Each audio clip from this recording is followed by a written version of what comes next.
have a lot to go over today, so we're going to go ahead and get started. So this is Learning Allies webinar, A Crystal Ball for Blind and Low Vision Students, a glimpse into your first semester at college. I'm Katie Ottaggio. I'm the Engagement Operations Manager for Learning Allies College Success Program. I'm a white woman with light brown hair down to about my shoulders.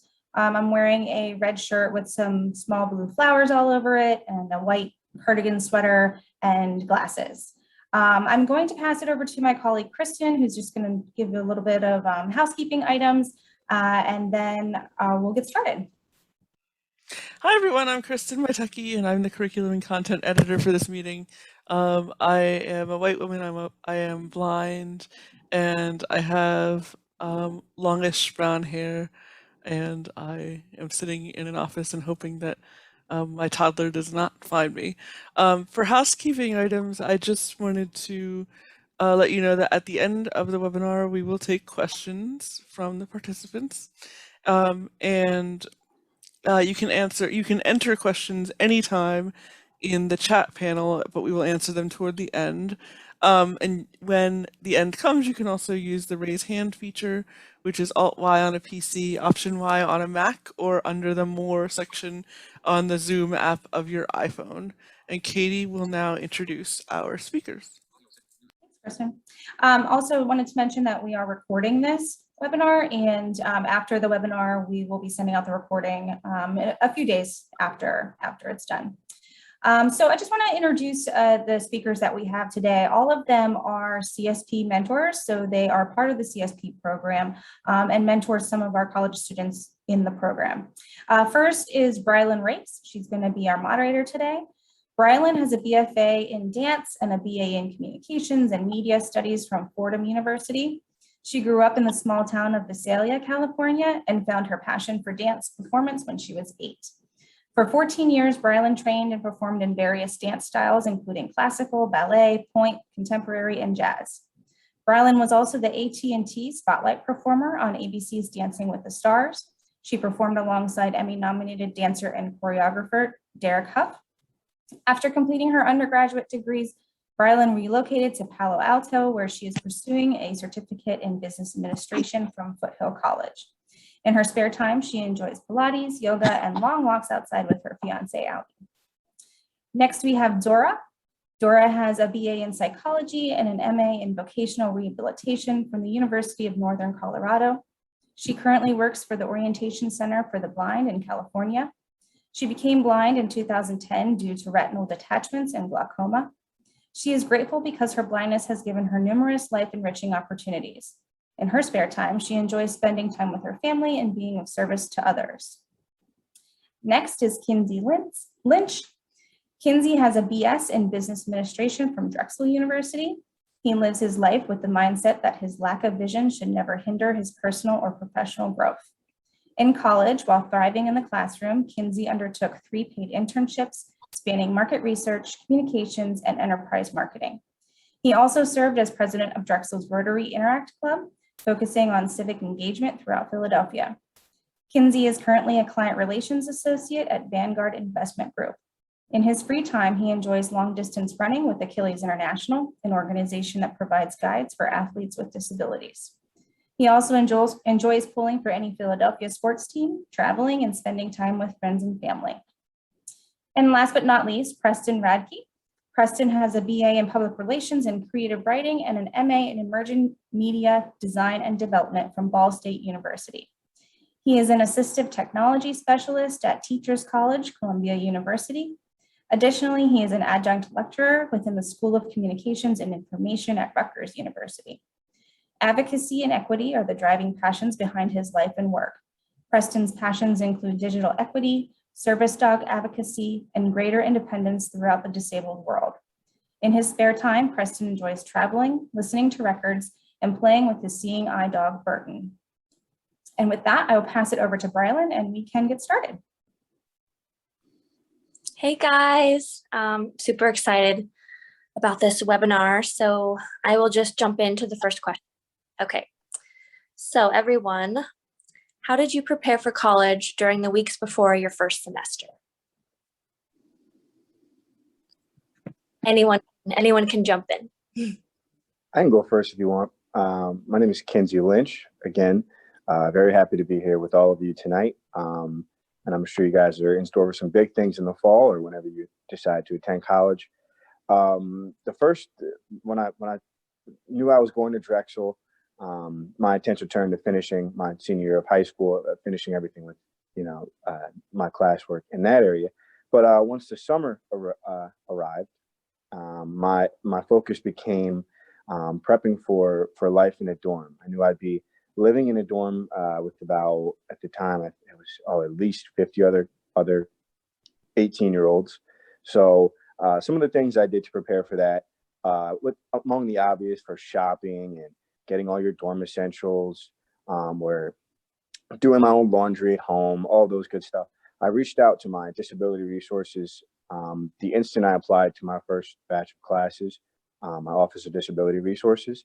That was one of the first calls I made when I figured out my classes, and one of the first stops I made during the orientation process.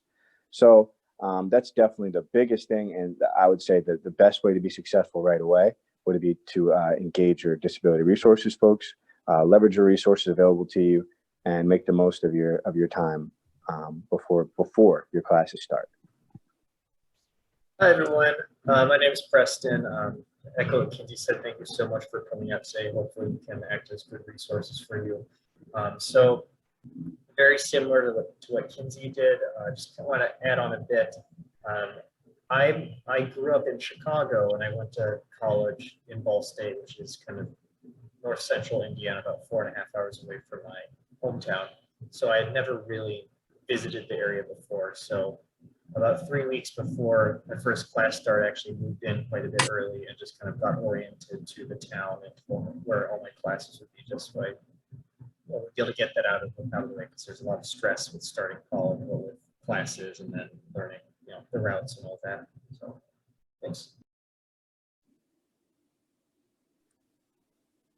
Hi everyone, my name is Dora Lopez, and along with my colleagues here, I would like to stress that I also signed up with the Disability Support Services, and that was one of my main priorities. So basically, that was during the enrollment process, and along with that, I just made sure that they knew what some of my challenges were, which at the time, believe it or not, I didn't have a laptop. So it was really important for me. I was working with the disabilities, that I was working with the Disability Support Services, but also with the Department of Rehab. So while my laptop was coming in, I did make sure that I built really good relationships with the disability support so that I could, use the Access Center, which is where they have computers with different assistive technologies to my advantage as much as possible. I also worked with the testing center because I knew I would be working with them a lot as far as taking my exams in different formats, and also orienting myself to the campus. So I first completed my training center at the Colorado Center for the Blind, and then a couple months after I attended community college. So I think those were some of the things that helped me make use of the resources at the community college. Yeah, those are awesome points, guys. And just a little tidbit from me, never think, oh, I don't need accommodation. Like you make a huge list of all the accommodations that you could possibly need. And then maybe after your first or second semester, you realize, oh, maybe I don't need that. Or, so never just say, oh, I don't need this accommodation. It might come in handy as you enter college. So next question for you guys. Is there anything you either over-prepared or wish you were more prepared for when you arrived?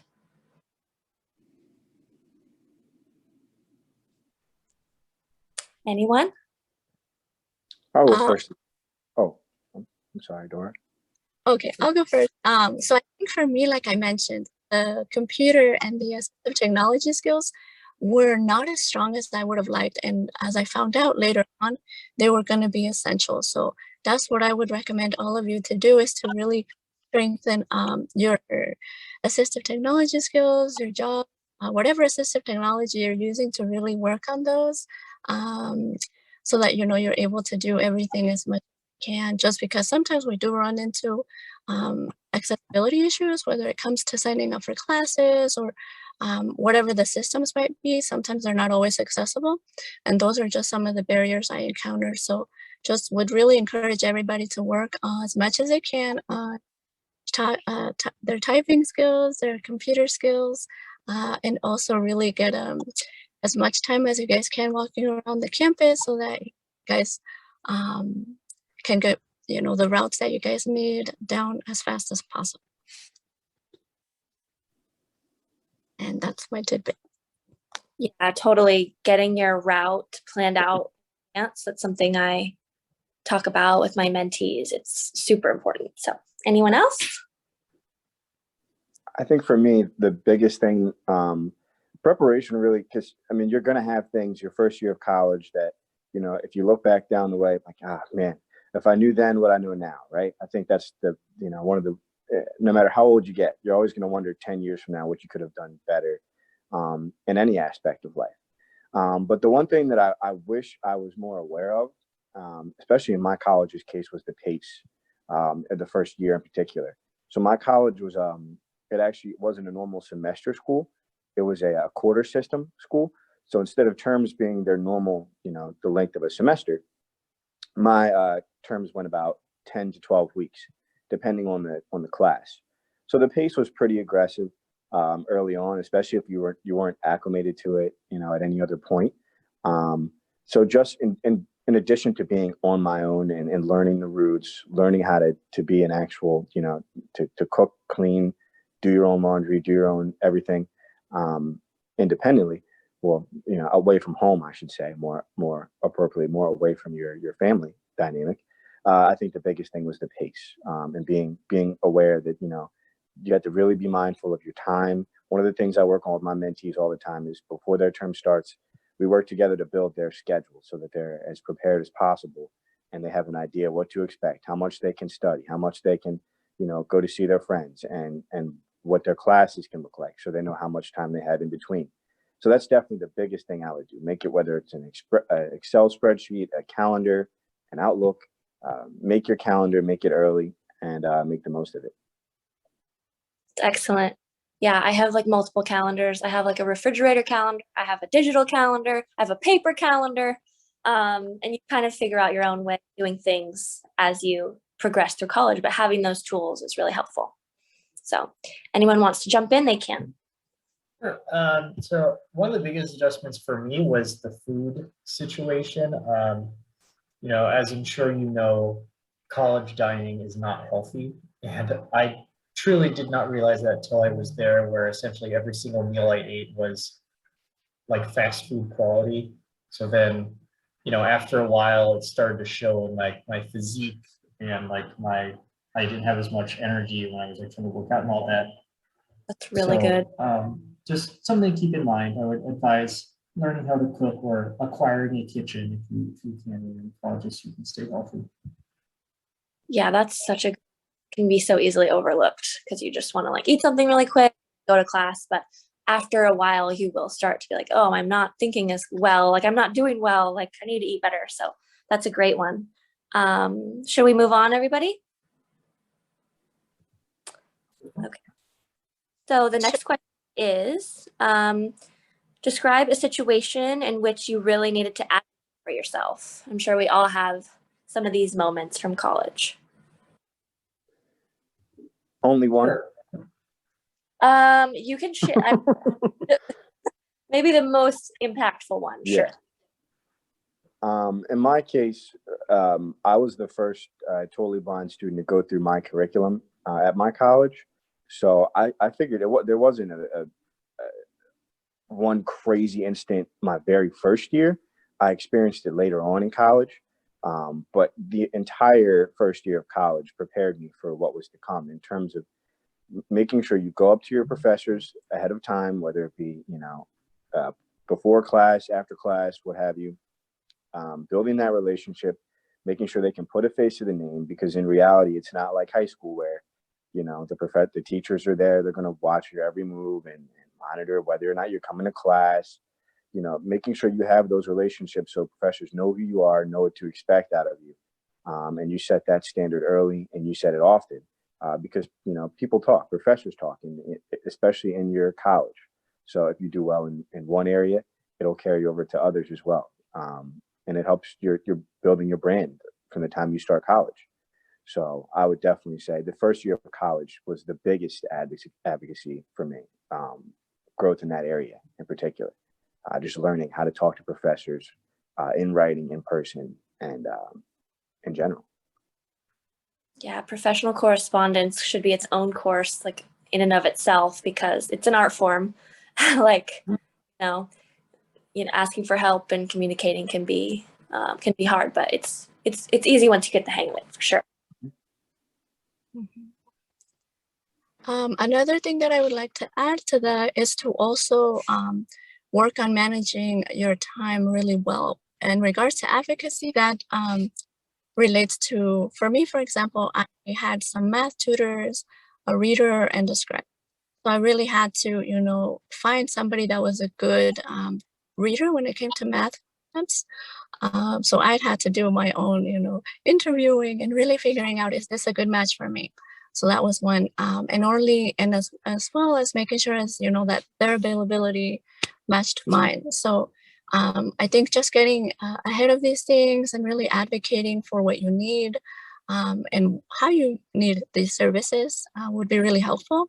And to also know that the Department of Rehab helps provide additional support besides with what your college can offer. Because I know they do have some tutoring and services along with the disability supports, but just know that there are more services. You just have to ask, and it doesn't hurt to ask as long as you're gaining more information. So yeah, that's awesome. Ask and you shall receive, people. Like, please ask. You'll be so surprised at how people will want to help you. Don't be afraid of, the majority of people are great and want to help. So yes, ask and you shall. That is an excellent one. Yeah, I would just say one specific example that pops to mind was I had an economics professor part of my junior year who had never worked with a blind person before, and he came from a culture that kind of viewed blind individuals differently. So as you know, in economics, there's lots of bars and bar graphs and charts. And he flat out told me that he doesn't know how to teach me and how I can succeed in the class.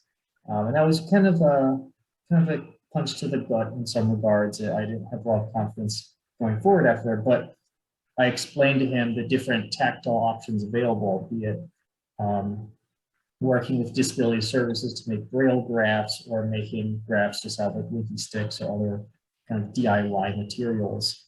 And I worked with the TA for the class and just for one-on-one assistance, and we're able to have a successful experience. So I would just say, be willing to dispel any notions or kind of rooted prejudices that your professors may have, and then try to be resourceful to kind of seek out those tactile or non-traditional delivery methods for instruction. Absolutely. Yeah. Being a self-advocate is super prevalent in college. It's high school, they're really helping you along, but it's really up to you in college. So you gotta get out there and get it done. So that's really good stuff, guys. All right, I'll go on to the next one. All right, so what surprised you the most during your first year?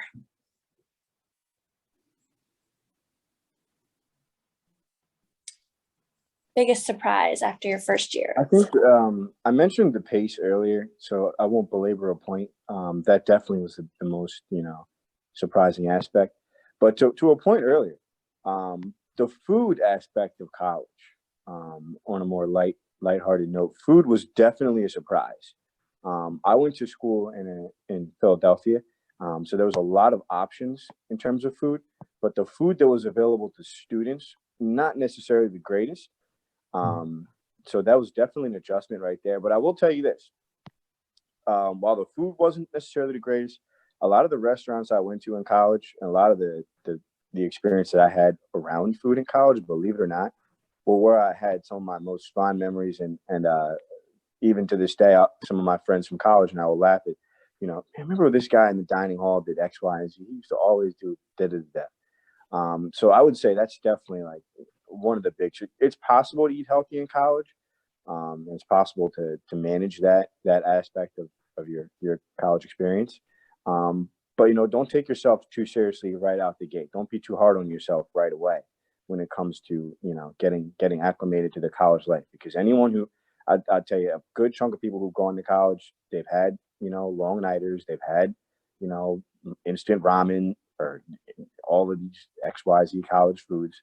It's a part of the process, and when you get to be 30, 40, 50, looking back, it's one of those things that you can say, "Hey, I've been there, I've done that," and I remember, when I was doing this as an 18-year-old. So enjoy the process of everything. Did anybody eat just straight Ben and Jerry's out of the carton in their beds? Anyone? Me. During COVID, maybe. Nothing wrong with that. Hey. Eat that during. And sometimes colleges will have these we had a midnight breakfast, and they had this gigantic breakfast spread at from 9 to midnight during finals week. It was pretty cool. We had a But cookie place connected to my apartment complex, directly underneath, where you could get cookies. And it was called Insomnia, so they didn't close until 5 Yeah, a.m. they have that everywhere. Oh my goodness! It was, to this day, I'm still burning the calories off of that, and I love to run. I'm still burning the calories off. that's amazing. That's so funny. Yeah, those are really good. I would say that, and this goes for everyone, not just people who are blind, but I would say one of the biggest, I wouldn't say surprises or adjustments, but the breadth of people that you will run into. So I went to high school in suburban Chicago, which is very middle class. It's not the most diverse place, but it is also it is ethically diverse, but there's just a lot of people are kind of the same economic class, the same race. But when I went to college, I was exposed to a whole different variety of people from different countries, different sexual orientations, even different ages. And I think in some regards, me being exposed to those different groups of people and learning their cultures and learning how to interact with them was more impactful than what I actually learned in the classroom. Wow, that's awesome.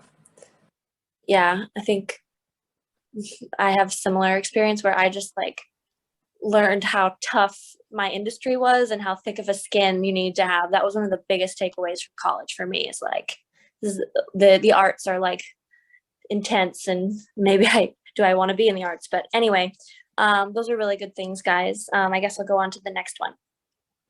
So talk about a memorable social interaction or about how life changed socially for you, referring to your college experience. So for me, I spent college, my first year, I was in a learning community, which is a combination of a bunch of different backgrounds of people from, kind of how Preston mentioned, all over, different socioeconomic backgrounds. And that was my dorm experience. And then throughout college, I actually joined a social fraternity. So the stories that I can tell, I could probably take a webinar doing that. But I'll tell you, I'll emphasize Preston's point. A lot of times what you learn in college, it isn't just limited to the classroom. I think one of the biggest things college is here to teach you is how to be an active learner and learn as much about other people as you can at such a young age. Because the reality is, I think I read a study a while back, you make a bulk of your friends before you're 30 years old, thereabouts. And that, I think that's very accurate. Some of my lifelong friends I met, out at different parties or different mixers or different things like that. Great experience to this day that I'll always remember. So being an active learner and being willing to listen as much as you are willing to talk in terms of meeting new friends, big aspect. And don't be afraid to step outside of your comfort zone, your box, and thinking, oh, if you have a visual impairment, then, this may not be for me, because you never know until you try when it comes to being sociable and kind of taking that step towards making some lasting connections professionally and personally. That's excellent. Yeah, totally. Was some of my, I guess one of my most memorable social activities at the university that I attended was being a part of a awareness group through the National Federation of the Blind. And we were able to host a booth along with many other community resources, and they all gathered at the university. And it was just very neat, going up to the other booths and then welcoming other people into our booths. And just kind of, raising awareness about visual impairment and the different things, right, people with disabilities could do. So I think that was definitely one, not only because it helped, us raise more awareness, but it gave us an opportunity to, mingle and interact with the community at large, the university, and just learn about other resources. So that was pretty neat. Wow, cool.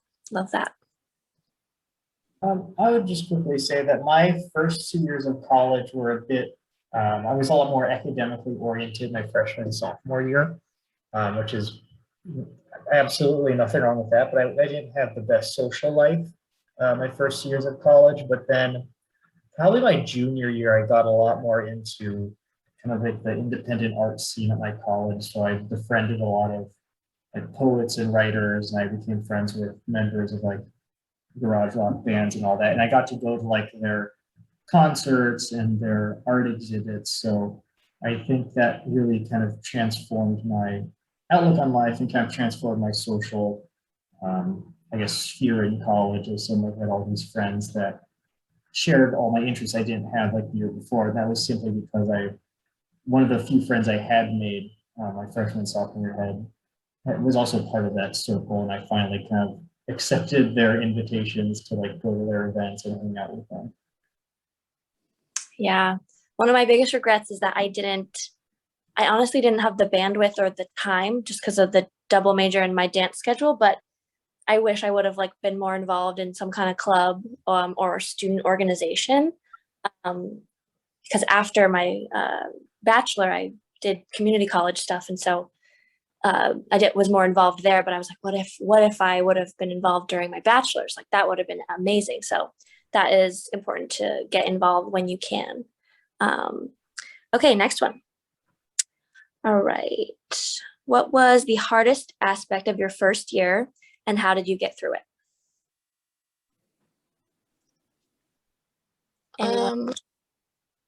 Yes, this is Dora. I think one of the hardest aspects for me during the first year was getting used to the schedule. I would wake up pretty early, like 4 a.m., and then ride the bus to community college and, stayed there past 5 p.m. working with my tutors and stuff like that. So I would get home at night again, have dinner, work on homework, and do it all over again the next day. So it was pretty rigorous, and that pretty much helped me build my work ethic. I think that was the thing that taught me how to have discipline when it came to my academics. But, similar to Preston, I also learned that it was important to nurture the social aspect. So it was along creating those balances for me. That's great. I would say that I had some really bad neighbors in my dorm. So they were very loud.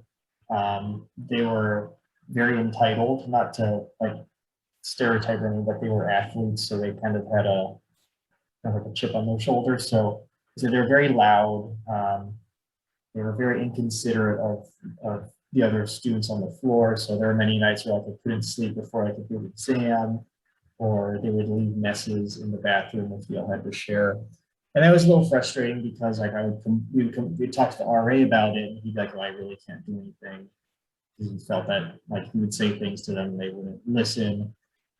So it was just a little frustrating because everyone knew that there were issues with people on our floor, but no one could or wanted to kind of get through to them. Oh, that's so frustrating. I would say definitely the cleanliness part, big time. I'm being in a dorm, communal bathroom. Don't miss that at all. That's definitely one. Second, Dora with the schedule as well. But I think for me, the biggest thing, I mentioned it earlier, but stepping outside of your comfort zone, being away from home for the first time, or being kind of out of high school, for the first time, or wherever you may be coming from, into a new environment like that, having like the willingness and being bold to step outside of your comfort zone, that was definitely like the hardest part for me. My first term, I was actually actively training for a Chicago Marathon. And I was actually very stressed out. Academically, I don't think I've ever done worse that first term, but I learned so much about what it would take in terms of making friends, in terms of making actual connections personally, in terms of, I like to be involved in civic engagement in terms of being a part of that.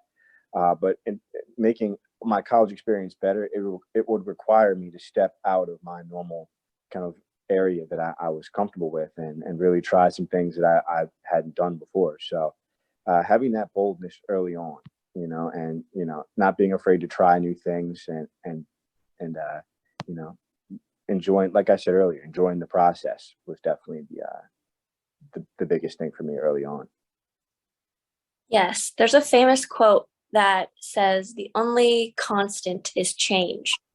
So I love that, because sometimes we can be really like struggling as we're transitioning or changing, and kind of, if you can take the emotion out of that, just realize I'm going to adjust in like a week or 2 weeks, and like I'll be okay. Because I just, like, my freshman year, I was somewhat sheltered growing up, and then I moved to New York City from California by myself. And I loved the independence, but also was like freaking out because I was just like, this is so different. And I was worried about the workload, and I wanted to do so good, but it was really, really hard to adjust. So if I was just less emotional, I probably would have adjusted faster. But anyway, last question. Does anybody want to add anything, or you want me to move on to the last question? Does that sound good? I would say, to your point, like all the problems you have in college, they're not permanent, issues like that, unless you're doing something crazy, breaking the law or doing something wild you're not supposed to. The problems you're having with, like, oh my goodness, I have a crazy project due. They're such short-term problems, right? Don't let the little things get you away from the big picture, to your point. You know what I mean? It's definitely. They feel like they feel like the end of the world. Right. I will say though, college is a great practice and litmus test for the real world. So while, like Kinzey was saying, a lot of the issues that you may have in college are typically short term, it's a great time for you to kind of set up practices that you can apply later on in your life to make sure you don't run into those same issues that you ran into before, like time management, learning how to talk to people. Oh, absolutely. Navigate on your own. So while a lot of them may be temporary, if you don't like now, because that's the time to learn how to deal with them and address them, so they don't kind of bite you in the butt when the stakes are higher, when you're kind of out in the real world working. Oh, totally. Like, I have so many regrets about like not going to the writing center for like every paper, because I totally could have, or not doing like mock interviews as I'm trying to like start a career as like a full-on grown-up. It's like, I could have been doing like mock interviews like once a month, and like, so realizing these things now, it's really important to have good habits and have good practices in college and stuff. All right, so go to the last question. What is one piece of advice you would give to new students?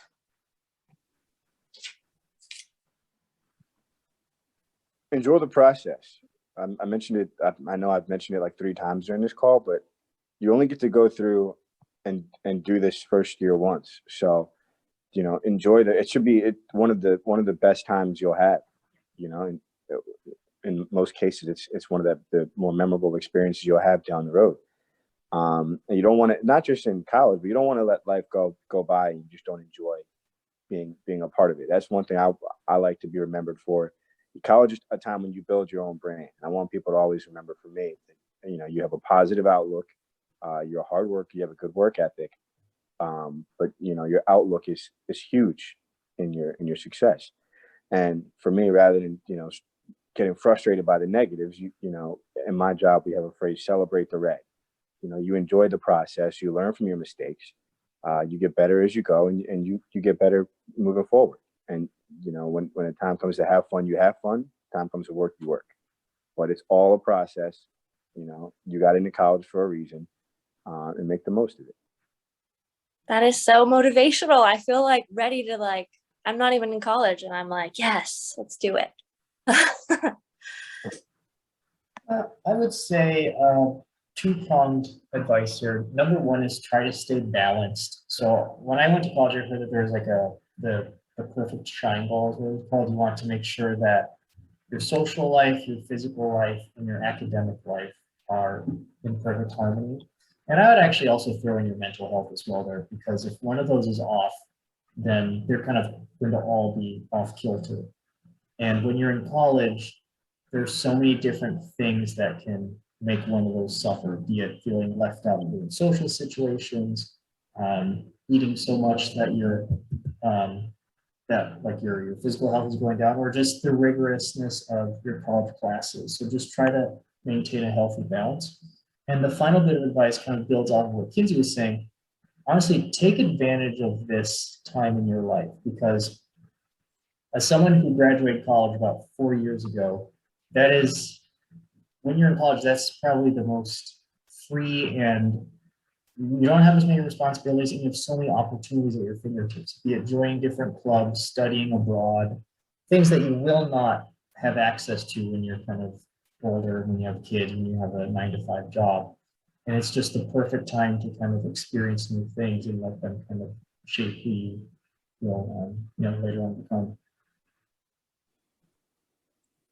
That's great. Yeah, study. I wish I would have. Excellent. A piece of advice, sorry, this is Dora. I would have to have confidence in yourselves and to just go out there and try new things, right? So this kind of goes along with the social aspect and the academic aspect. You might not feel confident at the beginning, but just put yourself out there and ask questions, show up, and work hard. Get ready to work hard, but definitely have confidence in yourself, because you can definitely do it. Right? If we've done it, you guys can definitely do it. Just get ready to believe in yourself and to work really hard. Yes. Excellent, guys. Great stuff in there. And I think that's all the questions. If anybody wants to add anything, feel free. Any last words? Oh, yes. Just one more thing that I just thought of. So college is great and wonderful. Take advantage of the opportunities, like I said, but it is difficult. Like, I'm not going to try and sugarcoat it. It's meant to be difficult. And the one good thing is, if you're having difficulty in social situations or academically, you are by no means the first person that has had those difficulties. I'd be willing to bet that lots of your classmates would probably be having the same struggles that you may be having, be it academically or getting to know people. So just know that, there are people out there who are experiencing the same struggles that you may be experiencing, and consequently, there will also be older people or mentors out there who can advise you and assist you and give you advice as to how to navigate those difficult situations, because they had to face them as well when they were in college. So. Oh, that's amazing. Yeah. Everybody has stuff going on. Like, no matter how like happy or perky they look like in the room, like if you're sitting alone, you're struggling, like everybody's got something going on. So yeah, you're not alone. That's a great way to wrap this up. Thank you, everybody. Thank you, Brilynn, for doing such a great moderating job again. And thank you, Kinzey, Preston, Dora, for your insight. We really appreciate that. We will now move to the Q&A part of this webinar. As a reminder, you can either submit questions in the chat or you can raise your hand. This is now the time to do that. You can use Alt-Y on the PC, Option-Y on the Mac, or raise hand can be found under the More section of the app in your iPhone. We did get a question in the chat from Teresa. She wants to know, how do you do math as a totally blind person? So either Preston, Kinzey, would you like to talk about that? Well, I'm not the math whiz, but I'll tell you, because I'm not a math whiz, I'll give you how I tackled it. All right. For me, first off, it depends on the kind of math you're looking at, but it kind of goes back to what I was talking about earlier, where, I would make that known to your disability resources, right? Do you have a math class? I would plan my schedule accordingly, right? Try and get a sense for what the environment is like that you're looking at. And never be afraid to ask for help when it comes to whether your college has a math resource center, whether your professor has office hours. Where there's a will, there's a way. One tool that I use a lot, I use the Perkins Braille. I'm a I like to think very proficient Braille user. I hope so. So I use that a lot to write out equations, and I made it through calculus. I'm a marketing major. So how do I do algebra, to your question? It's just math in general. Algebras are pretty. I'm sorry. Teresa's question was, how do you do algebra? Oh, algebra, yeah. Okay. I'm sorry. I can see she had a follow up there, Chris. Okay, cool. But to your point, there's different kinds of algebra. What I would say is, I would look through either Hadley. Hadley has a lot of great resources for you. Katie Ottaggio just posted a great link in the chat. But there are resources available for you to help, and there's different pieces of technology that can help as well. Just to add on that, your disability service department should have like an assistive technology person who they can assist in preparing materials in an accessible format that could be catered to your needs, be it like if you're taking a math class and there are lots of charts or graphs, they can make those tactile, like I said, just using a drill embosser or with wiki sticks or other kind of tactile tricks. I would honestly take it by a case-by-case basis. So I had to take a few math classes. I mentioned the economics course, and that's the one where I had real graphics made for me, but I had to take an advanced algebra course, and I actually did not use my disability services at all. I actually just worked one-on-one with the professor and the TA, and they read the questions to me, and we worked out a way where I could kind of type out the answers in Word, and they interpreted them, and they were able to kind of translate them. So I would say lean on your disability services and be open to kind of creative solutions. And use the extended time. That was one thing I left out. A lot of times you can get, my college called it an AVL, accommodation verification letter, that had your accommodations available.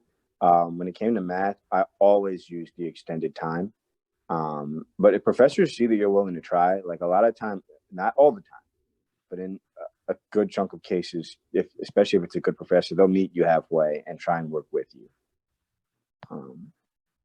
But extended time was a game changer in college the entire way. I used it not just my first year, but throughout. Yep, I used every exam. Yeah, for sure. We got a question from Tony, who finds learning difficult and was not sure if college is the right thing or the right choice. Do you have any of you have any advice about how to really think about that and to figure it out? I would say that that's very much so a personal choice. Like none of us up here can say you have to go to college or you shouldn't go to college. Obviously, we all went to college, but there are lots of successful people in this world who didn't go to college. So I would say maybe sit down with your family, your mentors, talk about your goals in life, like where you want to work, what you want to do post high school or whatever stage you're at now, and then figure out if going to college is specifically something that you need to do to accomplish your goals. And then if it is, I would say, then maybe try to work with academic support at whichever college you're going to kind of address some of these learning challenges that you may have, like studying or time management. Because like I said, it's a very personal choice, and we could give you all the advice in the world, but it's in the end, it's up to you to to choose your own path. You could always start at a college. It's you could take one class and maybe there's some subject you might find, and then you're like, oh, I want to learn more about this. And community colleges can be accessible, like in your local area. You don't have to move, you could stay where you are and just like dip your feet in, and not pay too much either. That would be a good thing if you're not sure. And to Another that point, Oh, go ahead. I guess. I was going to say to that point, even if you don't want to go, a full 4-year undergrad, community college can be a lot cheaper if you're still trying to figure out, say, you want to go to college, but you're not sure what you want to do after college. Community college is a great way to knock out your general education classes, get some of the credits out of the way, your free electives, and then you can always come back to a 4-year university down the road. Yeah, and another thing I wanted to add is, along with the community college idea, is that you might want to consider starting off with like a college skills 101. So they typically cover things like how to read your syllabus, what to expect on your first semester, how do you, take notes effectively, different topics like that, which you can also find in the Learning Allies' resources. But sorry, there's background noise. But along with that, those are just some of the things that would help you better identify if college is a good path for you. There's a new website, brand new website. That's great. Thank you. Yes, our website is collegesuccessbvi.org. We have lots of resources there. And if you're a college student and you aren't signed up with us yet, you can sign up there and even request a mentor. So you could work with one of these wonderful mentors or someone else starting next year. Any other questions?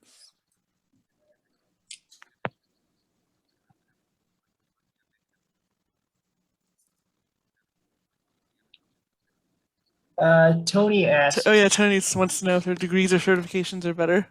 Yeah, It depends I'm sorry, Preston. Yeah, I would just say it depends what you want to accomplish. So Tony, I don't know what, like I said, I don't know what career you want to go into, but there are some fields where you have to get an undergraduate degree or a master's degrees, and getting a certification isn't really going to cut it. However, there are some fields like web design or some sort of digital production where you can actually get by with just getting kind of like industry specific certifications, which in some regards may be a bit cheaper and be a lot quicker than going to school for 4 years. But like I said, it really just depends on what you want to do and kind of what your goals are. So I actually have both in my line of work. I got my degree in marketing. I swore I'd never work in finance. What do? I work in finance. So, and I wound up getting my Series 7, passing my Series 7 securities exam. And I just recently passed my 63. So I've taken a number of different exams for certifications as well as degrees. And what I'm saying behind that is you don't necessarily, just because you're going through college, right? You say you graduate college, you're not sold on what your field is. You're never locked in, especially when you're in your early to mid 20s.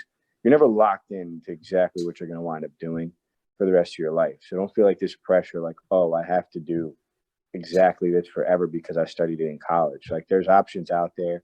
You have it at the end of the day. When you have a degree, no one can take it away from you. But to your point, though, Preston, depends on what, in Tony's specific case, what you're looking to accomplish, whether you need degrees or certifications. Yeah, like what I did was I have a bachelor's in communications, and I was just gung-ho ballerina. I wanted to do that professionally. After I graduated, I decided no, and so that's why I did this business certificate. I loved it because I just took a course in almost every aspect of business: accounting, marketing, management, entrepreneurship. What is the last? Just you get my point. But I didn't know how businesses work, and now I do, and I'm kind of figuring out where I want to go. And LinkedIn has free little courses every month if you want to just continue your education in a less formal way.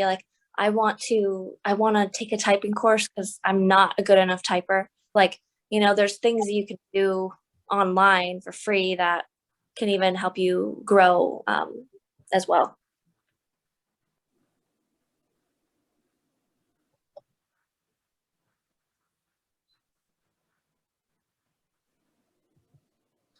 Of course, Tony. Thank you. Absolutely.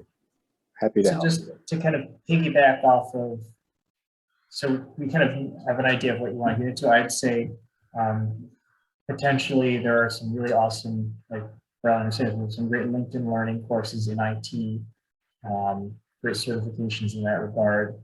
I personally think that if you don't, I think you can actually get by in the IT world depending on where you are at by not getting that CS degree right away. So like if you're working as you are now, I would maybe suggest looking for those kind of certifications or self-paced courses to kind of diversify your tool belt. But that's not to say you can't get those same skills by just going to traditional computer science or computer technology route in college. Also, I'm a little biased. If everyone had the chance to take a like a financial well-being class, absolutely would recommend if you have any kind of time to do so, because that's just one of the biggest things that especially younger folks, 18 to 30, always seem to to have trouble with. I would always suggest any kind of business or financial well-being class. You understand at least how to manage your own money. It's a great way to start out. That's another reason why I started this certificate. I took an investments course in personal finance, and it kind of changed my life, and like in a huge way. We're not taught this in college, or unless you do business or finance, and it's going to set you up for the rest of your life in terms of managing your finances, budgeting, and stuff like that. So that's a really good one.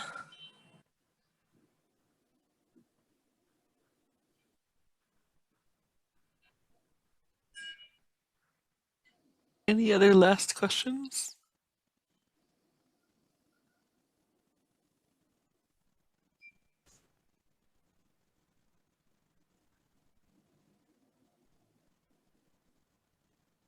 Don't be shy. I know, I'm just waiting to see if anything comes through. I always have such a great time on these webinars. So fun.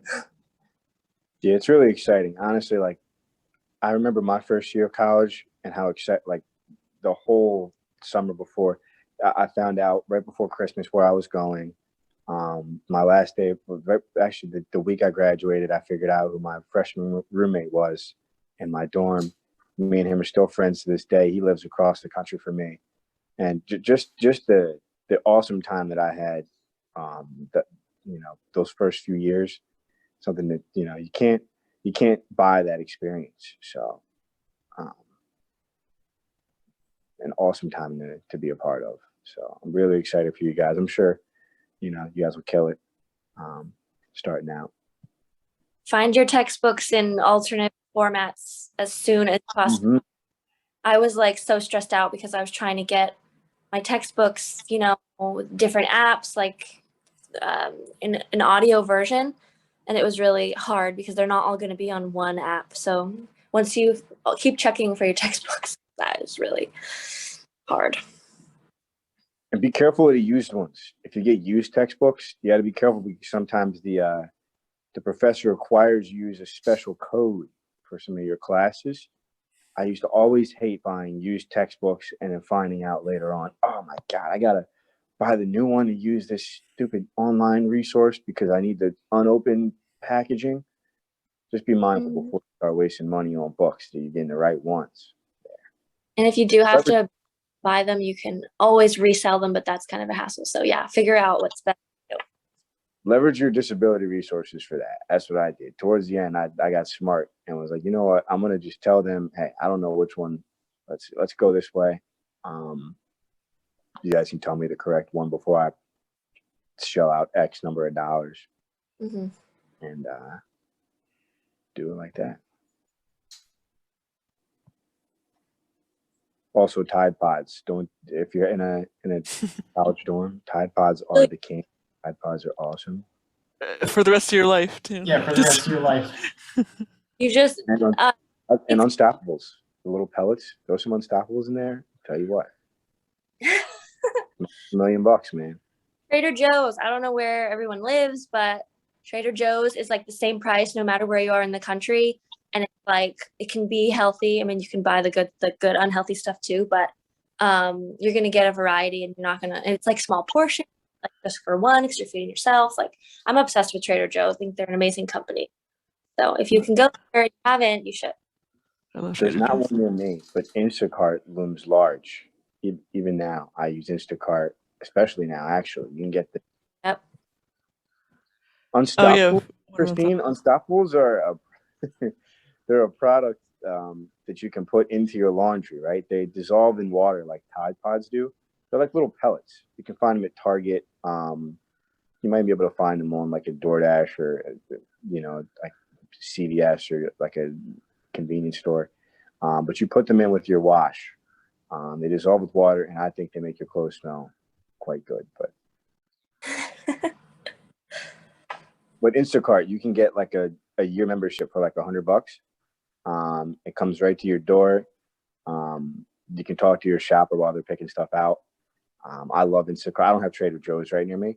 So in place of that, I would say Instacart is also a solid Yeah, really, it's good. deal.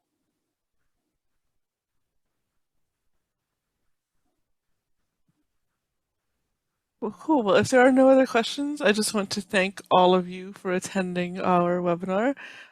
You can learn more about the College Success Program by visiting us at collegesuccessbvi.org. You can read all of our resources for, without joining the program, just to see what we're all about. We have a number of different categories, from career exploration to living on your own, to learning effectively, and so many more categories of resources.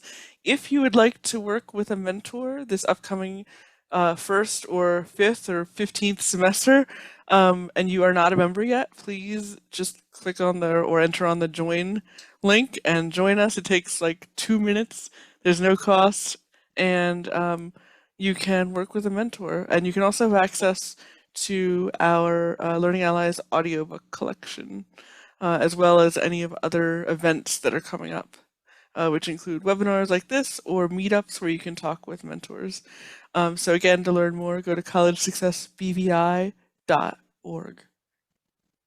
Thank you very much, everyone. Thank you, Yay. everyone. Best of luck. Thank you, everyone. Bye, guys. Thank you. Bye.